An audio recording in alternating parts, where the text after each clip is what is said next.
우리들의 실제 삶에 도움이 되고 실제 삶의 영역이 아니라 머릿계산으로 이런 사회가 올 거야, 이런 사회가 올 거야 계속 주문을 하잖아요.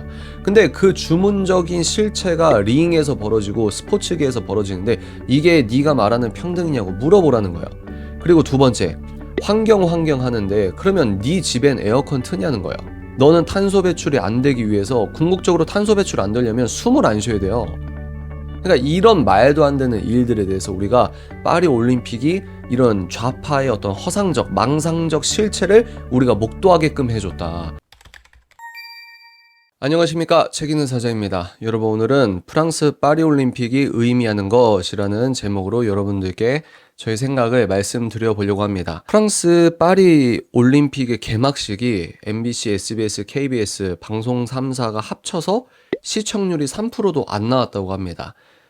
이제 어떤 전문가분은 OTT 플랫폼이 열려서 지상파, 이제 주류 레거시 미디어라고 하는 것이 힘에 빠질 것이다 라고 했는데, 그런 이야기가 딱 나와도 안 빠져요. 잘 처음에는 그 관성이 있기 때문에. 그런데 OTT 플랫폼이 본격적으로 기지개를 켠지, 스마트폰이 이제 전 국민에게 보편적으로 보급된 지 10년, 뭐 15년 이 정도 흘러가다 보니까 파리 올림픽이라고 하는, 예전에는 TV에서 올림픽을 보고 다 같이 좋아하고 온 국민의 어떤 축제고 이런 분위기였는데, 이게 점점 자기가 보는 어떤 미디어 어떤 컨텐츠들이 파편화되면서 이 뭐랄까 메가 트렌드라고 할까요? 이 구심력이 점점 약해지는 것은 아닌가. 그것의 어떤 상징적인 사건이 파리 올림픽의 개막식에 말도 많고 탈도 많았는데, 개막식 시청률이 방송 3사 합쳐서 3%도 안 나왔다. 이런 것을 이제 의미한다고 생각합니다. 개막식이 그 정도니까 폐막식을 따로 챙겨보는 사람은 좀 덜 있잖아요. 그래서 올림픽도 유튜브로 보는 시대다. M세대 같은 경우는 몰라도 Z세대와 알파세대, 이 Z와 알파를 합쳐서 잘파세대다 이렇게 얘기하는데, 어떤 의미에서 진짜 스마트폰 세대는 이제 Z, 알파 이 사람들이거든요. 이분들은 이제 TV를 정말로 안 보고, M세대 중에서는 이제 거실에서 TV 있으면은 자기가 자연스럽게 보시는 분도 있지만, 거실에 TV가 있어도 나 혼자 이제 스마트폰으로 보기 때문에 올림픽을 하든 뭐 월드컵을 하든 국제 큰 행사를 하든 자기가 관심 있는 알고리즘에 의거해서 자기가 볼 수 있는 것을 보는 거지, 이제 이 사람들의 관심사가 아까 말씀드렸듯이 분산되고 파편화되는 초개인주의 시대가 도래했다, 뭐 이렇게 볼 수도 있겠습니다. 프랑스 파리 올림픽은 개막식 때부터 말이 많았습니다. 트랜스젠더주의에 입각한 기독교를 향한, 여기서 기독교는 개신교뿐만 아니라 천주교도 제가 봤을 때는 성명을 낸 걸로 알고 있거든요. 그래서 이 기독교든 개신교든 천주교든 이건 신성 모독이다 라고 하는 어떤 큰 이슈가 있었습니다. 물론 그 퍼포먼스를 기획한 사람은 그런 의도 아니었다, 뭐 이런 식으로 얘기할 수밖에 없겠죠. 일단은 굉장히 큰 우위를 범했는데, 그 우위를 범했던 정신의 기조가 트랜스젠더주의다. 트랜스젠더주의 뭐냐면 LGBTQ 플러스가 있잖아요. 그러면 LGB 여기까지는 레즈비언, 게이, 양성애자 이 사람들은 전제가 성은 두 개라는 전제로 살아가는 사람입니다. 성은 두 개인데 나는 남자인데 성은 두 개밖에 없는데 나는 남자인데 남자를 좋아해. 성은 두 개밖에 없는데 나는 여자인데 성은 두 개밖에 없는데 나는 여자를 좋아해. 나는 성은 두 개밖에 없는데 둘 다 좋아해. 이렇게 되는 거고, 뒤에 이제 트랜스젠더와 퀴어가 붙잖아요. 그러면 이 사람들은 이 성이 두 개라는 것 자체를 전제하지 않습니다. 그러니까 LGBTQ 플러스는 칼 트루먼 목사님의 책에 의거해서는 친해질 수가 없는 조합이다. 분열, 구조적으로 섞일 수가 없는데 더 큰 이득을 위해서 일단은 한 편을 먹었다, 이런 식으로 이제 해설을 하는 부분이 있거든요. 무슨 얘기냐, 다시 돌아와서 그 트랜스젠더주의가 뭐냐, 성은 중요한 게 아니야, 남자와 여자의 성 구분은 그렇게 중요하지 않아 라고 하는 건데, 우리의 서구 문명이라는 토대 자체가 이 남자와 여자 성은 두 개밖에 없다는 이 생물학적 어떤 기준이라고 할까요? 신념적 기준이라고 할까요? 이 기조로 세워진 사회가 서구 문명 사회이기 때문에 트랜스젠더주의는 벽돌 하나만 빼는 게 아니라 이 모든 토대 자체의 룰이 바뀌게 되는 굉장히 비성경적, 반성경적, 혁명적 어떤 그 운동의 흐름의 일환이라는 것을 우리가 알아야 될 필요가 있다. 여하간 그래서 개막식에서 이제 기독교와 가톨릭을 모독한 것이 트랜스젠더주의고, 그리고 그 트랜스젠더주의를 적극적으로 옹호해서 큰 이슈가 됐던 게 무엇입니까? 저도 개인적으로 파리 올림픽을 안 챙겨봤거든요. TV도 없을 뿐더러 관심이 그렇게 예전 같지 않아서. 그런데 주요 소식으로 누가 금메달 땄다, 뭐 누가 어떤 이슈가 있었다, 이런 것들을 보게 됐는데, 또 이번 올림픽에서 네이버 메인에 언론사들이 뽑아내는 주요 이슈가 뭐였냐면, YX 염색체의 복싱 선수가 같은 링에서 생물학적 여자들과 함께 싸우는 것이 인권이고 그것이 올림픽 정신이다 라는 식의 보도와, 그리고 더 나아가서 그 선수가 실제로 우승을 했잖아요. 금메달을 땄잖아요. 그래서 제가 저번 영상에서 찍어드린 게 뭐였냐면, 6년 전만 해도 이런 사회가 올 겁니다. 남자와 여자가 생물학적으로 남자와 여자가 같은 화장실, 같은 탈의실 쓸 겁니다. 5년, 6년 전에만 말해도 가짜뉴스 유포자라고 취급을 받았거든요. 그런데 실제로 올림픽에서 그런 경기를 우리가 두 눈으로 목도하고, 또 하나의 이슈가 뭐였냐면, 기억나십니까? 개막식 하고 나서 이제 막 시작할 때 선수들이 버스에 에어컨이 안 틀어졌다. 친환경 이 기조가 있기 때문에 이 왼쪽, 제가 말하는 왼쪽과 오른쪽의 구분을 아시죠? 무신론적 흐름을 저는 왼쪽이라고 하고, 유대기독교적 흐름, 세상에는 절대 진리가 있다, 이러면서 이제 성경적 가치를 옹호하는 정책과 사회의 어떤 철학 기조와 사상과 정책 기조, 이런 것들을 저는 오른쪽이라고 합니다. 그러니까 왼쪽에서 지금 주창하는 게, 지구가 망하고 있다, 그 원인은 인간과 인간이 만든 서구 문명과 산업화 때문이다, 이러면서 우리가 지구를 살리기 위해서는 햄버거도 먹으면 안 되고 소고기도 먹으면 안 되고 뭐 이런 극단적으로 가는 부분이 있잖아요. 그 일환으로 탄소가 나오니까 이것도 하면 안 된다, 저것도 하면 안 된다, 이런 기조 자체에 어떤 루소식 어떤 철학에 의거해서 날 것 그대로의, 자연 그대로가 가장 좋은 것이다, 이런 기조로 간단 말이에요. 그 바탕에서는 멜서스의 인구론이 있습니다. 대중들이 타노스가 손가락 튕길 때 우주의 생명체 절반이 없어진다, 이거 이제 문화 세뇌를 받은 상태예요. 아, 저 대의가 참 멋있다. 그래, 맞아. 우리는 지금 지구가 공멸하고 있는데 그 원인은 인간 때문이야. 이렇게 되는 거잖아요. 그래서 1960년대 스탠포드 대학교 교수가 전 세계 사람들이 먹는 식량에 피임약을 넣어야 된다라고 주장을 했고, 그 주장을 뉴욕타임즈가 대서특필을 해서 실어진 이유가 그것입니다. 그러니까 인간들이 없어져야 된다는 정신이 있는 거죠. 그 정신 위에 이렇게 해야 돼, 저렇게 해야 돼, 저렇게 해야 돼 하다가 어떤 것까지 갔습니까? 버스에 에어컨을 안 트는 것이 지구를 지키는 거야 라고 하는 것까지 가는 것 같아요.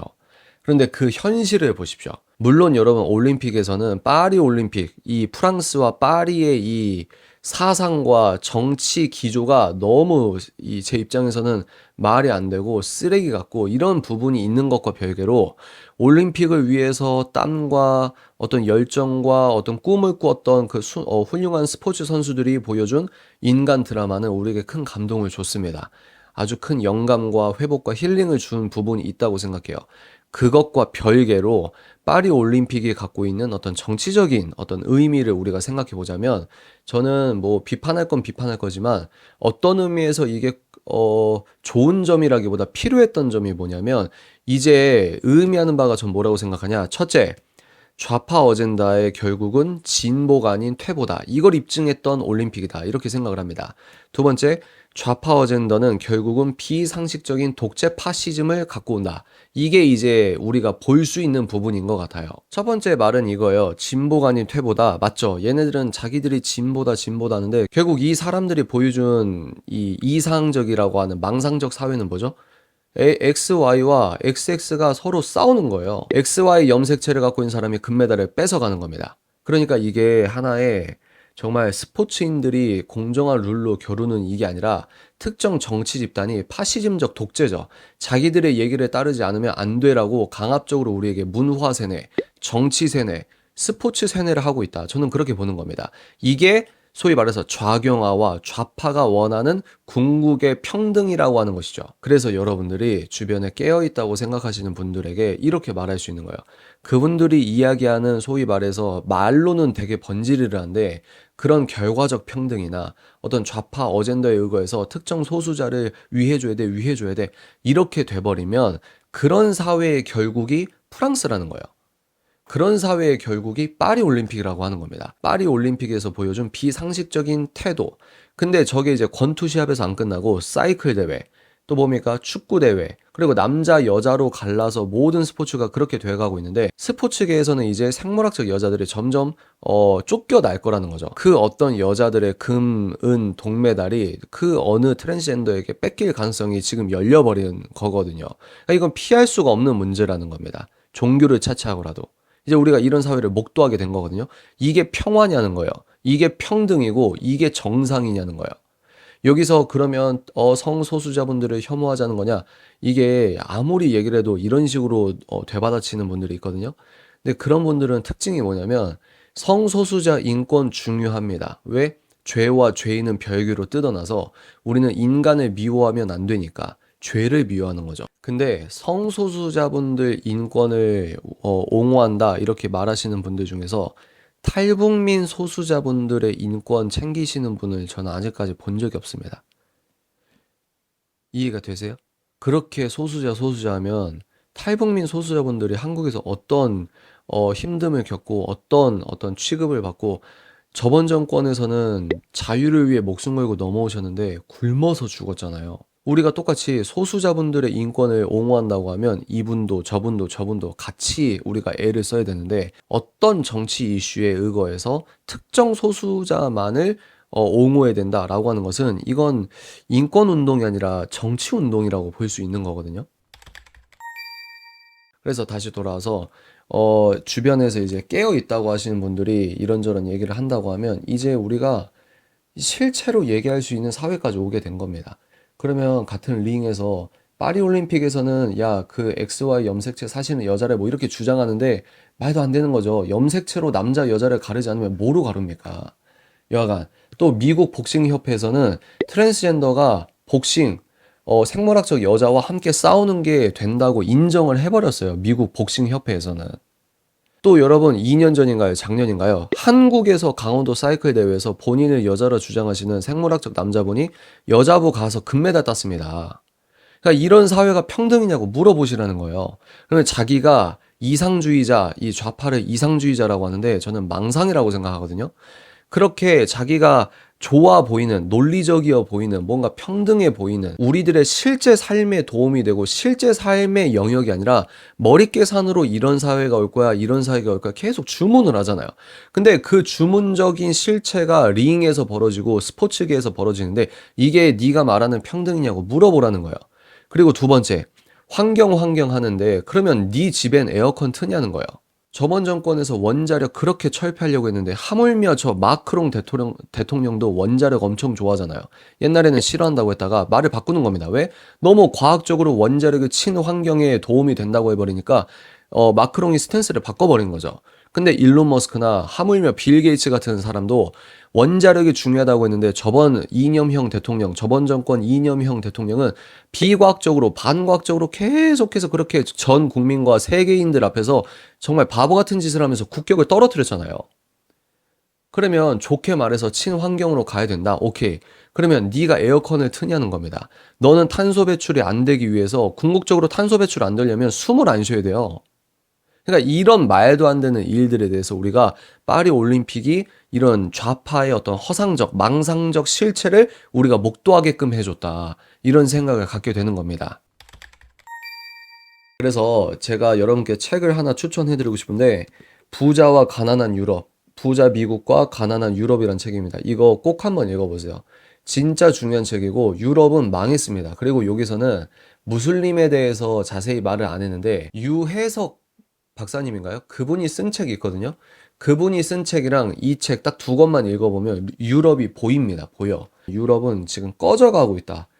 그래서 괜히 서태평양 시대가 온다 이렇게 되는 게 아니거든요.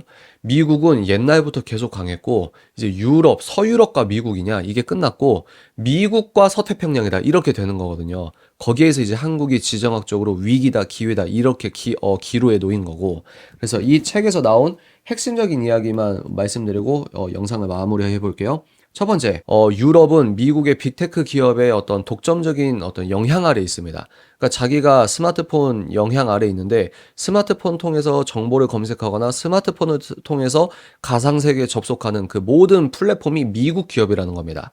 이런 의미에서 유럽은 미국의 디지털 식민지다. 이렇게 주장하는 사람이 있다는 거예요. 그리고 2021년 기준 유럽연합 EU의 1인당 GDP가 44,138달러인데 유럽연합의 전체 1인당 GDP를 미국 1인당 GDP와 비교해 보니까 놀라지 마십시오. 미국에 50개 주가 있는데 뒤에서 두 번째, 세 번째가 EU의 1인당 GDP였다. 유럽은 거의 이제 끝난 겁니다. 끝난 거. 그러니까 이게 스마트폰이 나오고 나서 빅테크 대기업이 미국에서 이제 실리콘밸리에서 터졌잖아요. 여기에서 이제 좁혀지지 않는 격차가 있게 되었다. 그러면 왜 좁혀지지 않는 격차가 있었냐? 미국의 기업가들이 왜 천재 기업가들이 미국으로만 몰리냐? 제도가 기업가들에게 유리하기 때문이다. 그럼 제도가 유리하다는 건 뭐냐? 정책이 그렇다. 정책이 그렇다는 건 뭐냐? 정책에 반영되는 철학가들의 사상의 영향이다. 뭐 이렇게 되는 거죠. 건국의 정신이다. 이렇게 되는 겁니다. 그러니까 미국은 개인의 자유에 의거해서 도전 정신을 이렇게 응원하는 차원이 있다면, 물론 지금 이 기조도 이 실리콘밸리에서 기업들이 다 나오잖아요. 일론 머스크도 텍사스로 나간다. 뭐 이런 부분이 있는데, 일단은 근데 유럽은 이 예전부터 삼인주의가 좀 이렇게 발달한 부분이 있거든요. 그러면 유럽의 삼인주의를 우리나라로 그대로 갖고 온다는 게 좀 약간 위험한 게 뭐냐면, 유럽의 삼인주의가 그나마 한 50년, 70년 동안 돌아가는 것처럼 보인 이유가 뭐냐면, 이 땅은 아무래도 아무리 망가졌다 할지라도 1000년 넘게 기독교 문화가 이 유럽 유전자에 인이 박힌 부분이 있었기 때문에 그나마 삼인주의적인 부분이 다가갔던 거죠. 그런데 여기서 이제 좌파, 이상주의자라고 하는 사람들이 정책 기조가 결국은 난민들을 받아들이고 사회가 무너지는데도 메이저 언론부터 그 입을 막아버리고, 그러니까 북유럽이든 서유럽이든 이 극단적으로 망가지는 꼴이 되었던 거죠. 거기에서 이제 논박하고 스스로 이제 물을 거슬러 올라가는 나라가 헝가리인데, 그래서 헝가리를 EU 연합이 압박 주고 막 혼내려고 하고 이러잖아요.